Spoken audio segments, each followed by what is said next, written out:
பெற்றீர் என்றால் நீங்கள் பெற்ற அபிஷேகம் உங்களிடத்தில் நிலைத்திருக்கும் என்று பவுல் அழகாக பேசினார்.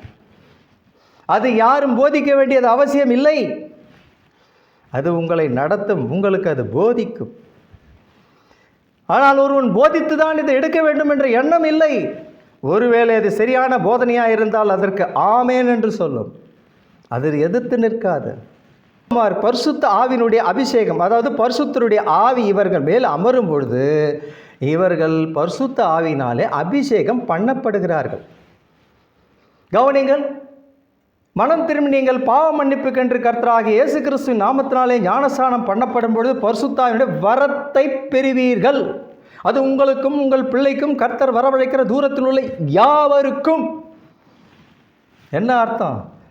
முழுசா இயேசுநாதர் வந்து உங்களுக்குள்ளே உட்காந்துட்டாங்கன்னு அர்த்தமா? அவருடைய வரங்களிலே உங்களை புதுப்பிக்கிறார். அங்கே பெந்தகோஸ்தே நாட்களில் என்ன நடந்தது? அந்நிய பாஷை பேசினார்கள், அற்புத அடையாளங்களை செய்தார்கள், எவ்வளவோ சம்பவங்கள் நடந்தது. ஐயா, தேவன் வரங்களினாலே நிரப்பினார் எல்லாரையும். இப்பொழுது கூட பிரியமானது அவருடைய அபிஷேகமே வரங்களாக தான் இருக்கிறது.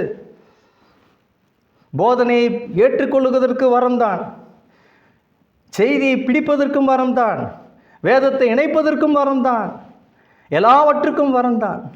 பிரியமான தேவஜனமே, அதனாலே இப்பொழுது உங்களுக்கு புரிந்திருக்கும் என்று நான் எண்ணுகிறேன். நீ பிரியமான தேவஜனமே, நீங்கள் பரிசுத்த ஆவியை பெற்றது உண்டானால் இந்த செய்தியானது நீங்கள் மறுதலிக்க மாட்டீர்கள்.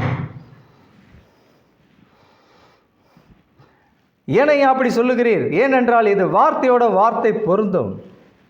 ஒரு காந்தக துண்டு இரும்பை தான் ஒட்டும். அப்படிதான் வார்த்தையானது வார்த்தையினால அபிஷேகம் என்று சொல்லப்படுகிற மனிதனை இது தொடும். இந்த வார்த்தை தொடும், இது உண்மைதான் என்று பேசும். அப்படி பேசினால், உங்களிடத்தில் அந்த வார்த்தை, அந்த அபிஷேகம் பேசினால், இந்த செய்திக்கு நீங்கள் சப்ஸ்கிரைப் பண்ணி இன்னும் அநேக செய்திகளை நான் விடுவேன். இன்னும் அதிகமான ஆழமான செய்திகளை நான் மறைத்து வைத்திருக்கிறேன். ஏனென்றால் சிலருக்கு புரியாது. அதை ஒன்று ஒன்றாக சிறிது சிறிதாக மிக மிக தெளிவாக புரிந்து கொள்ளுகிற அளவுக்கு நான் உங்களிடத்தில் பேசப் போகிறேன்.